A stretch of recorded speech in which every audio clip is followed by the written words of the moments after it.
Benny Abante reclaimed his seat as representative of Manila's 6th District after the disqualification of proclaimed winner Joey Uy over citizenship issues. Mga kababayan, fresh scoop breaking news ito, no? Kasi ang COMELEC 2nd Division ay official na inihayag na si Benny Abante bilang kinatawan ng Manila 6th District matapos na inalify ang proclamation ni Joey Uy dahil umano sa citizenship issue nito. OMG! Yes, you heard it right. Si Abante na ang legal na kinatawan ng distrito. Grabe no, ang saya ni Benny Abante. Kasi siya pala yung nag-file ng disqualification kay Joey Uy. But pwede pa itong mabago ha kung mag-grant ang MR ni Joey Uy. So hindi pa siya 100% tapos ang laban hanggang wala pang finality o decision mula sa COMELEC o sa Supreme Court kung aabot man ito. Kapag etong si Joey Uy kasi ay mag-file ng motion for reconsideration o MR, ibig sabihin ay hinihiling niya sa COMELEC na balikan o pag-isipang muli ang naunang desisyon ng disqualification. So habang hindi pa tapos ang MR process at wala pang final entry of judgment, wala pa ring pinal na panalo. Pero sa ngayon, si Benny Abante pa rin ang uupo. Sige, but anyways, eto, pakinggan natin tong sinabi ni Benny Abante kasi grabe yung palakpak niya. Grabe yung saya niya. Nabunutan daw siya ng tinik. Anyways, panoorin natin to dahil tuloy pa rin daw ang Quadcom. A veteran lawmaker, Abante is known for his firm stance on conservative policies and strong opposition leadership. How will his return shape the political landscape in the capital? Joining us is the representative of Manila's 6th District, Benny Abante. Good morning, Congressman Benny. Good morning po. Good morning sa lahat. Kong Benny, ano po yung reaction ninyo when you learned about the news this morning that Joey Uy has been disqualified by the 2nd Division of COMELEC? Of course, I was very, very happy about that. Para bang nabunutan ako ng tinik at pangalawa at I was actually vindicated. Vindicated? Kayo po ba ang nag-file ng disqualification case against Joey Uy? Yes, I did. Upon learning that he is actually a naturalized citizen. Paano niyo po na-discover yun? That back then si Joey Uy, according to at least the decision of this division, was only a naturalized citizen at the time that he was born. His parents were Chinese nationals. Well, someone called me up, but I have not talked for a long time and told me about it. So I began to really study it and investigate, actually. And how were you able to gather the documents or proof about Joey Uy's citizenship? Well, I got a lawyer, and they were the ones that actually looked for the evidence. And lo and behold, talaga namang nakita na he is a naturalized citizen.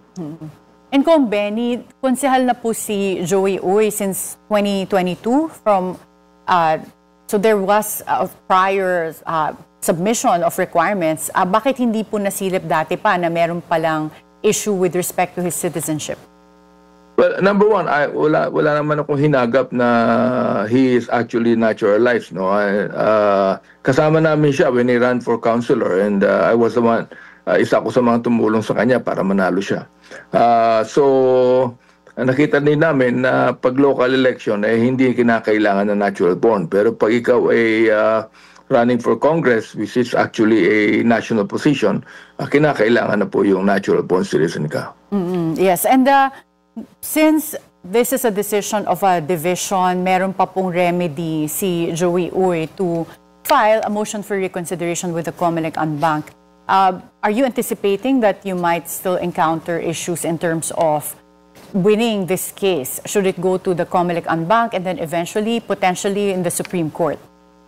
Hopefully not. The fact that na-establish naman na talagang he is naturalized. So when it comes to disqualification, talagang he is disqualified. Now, of course, hindi ko alam ang maaaring mangyari. Hopefully that the NBank would be supporting the second division on their decision. May binanggit po kayo noong last interview nyo dito sa At the Forefront that you will still be around. Ito po bang disqualification issue yung tinutukoy mo at that time when you said that you'll still be around? In a way, yes. Isa rin yun sa mga tinatawag nating basis kung ba't ko nasabi yun. Ano po yung message ninyo sa mga supporters mo? We understand that you won in the 6th District. Malapit na malapit po yung votes between you and Joey Uy. Yeah, ako ay nagpapasalamat sa aking constituency na naniniwala pa rin sa akin, no. Of course, in that fight in the election, lumamang siya sa akin ng more than 1,000 lang. So hindi naman ako yung bang nagkulang dyan, and I still believe that the 6th District of Manila still want me to be their congressman. So I'm very thankful to my constituency, especially those that actually supported me. Kanina po we had the Duterte Youth Chairman, Ronald Cardema, here at the Forefront before interviewing you po. I don't know if you heard this interview, but he said that parang pinagtutulungan yung sila, yung mga Duterte supporters. Ano po yung reaction nyo to this? Sa akin naman, the disqualification should be according to law. Hindi naman pwede maging political issue yan, no? Whether you are Duterte or not, no? It must be based upon the law of the land, no? At siyempre, atin namang Comelec commissioners know about that, no? And they make a decision on the basis of law. So, naniniwala naman ako sa kanila, and that is not actually a political issue. Eto ha mga kababayan, eto yung posibleng dahilan kung bakit lumalabas ang issue ng disqualification laban kay Luis Chua Uy kahit ipinanganak siya sa Maynila. Political strategy o power grab. Kapag nanalo ang kalaban pero gusto mo pa rin makabalik sa pwesto, gaya ni Abante, gusto makabalikin atat yan. Kahit talo na, no? Gagawin niya at magpa-file ng disqualification. Yan kasi ang madaling paraan. May mga politiko o grupo na ginagamit ang legal system para maibalik ang dating posisyon nila. Eto pa yung dahilan ha, ethnicity card, xenophobia. Dahil Chua Uy ang apelyido niya, diba mainit yung ulo, yung mainit yung yung pangalan o yung mga apelyido ng mga Chinese, diba? Madaling targetin ng mga gustong manira. Pwede nilang sabihin, mukhang Chinese naman yan, baka hindi tunay na Pilipino yan. Pero pangalan lang yan. Hindi ibig sabihin ay wala na siyang Filipino citizenship. At eto ha, technical legal grounds. Maaring may technicalities sa dokumento niya. Siguro yung birth certificate niya, yung passport history niya, etc. Diba? Halimbawa, kung dati siyang dual citizen at hindi formally nag-renounce, pwedeng gamiting basihan ng kalaban yan para umapila.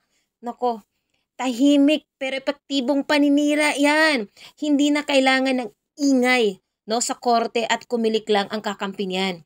Ang issue ng citizenship kasi ay madalas ginagamit sa likod ng kamera para tahimik na alisin ang kalaban sa pwesto.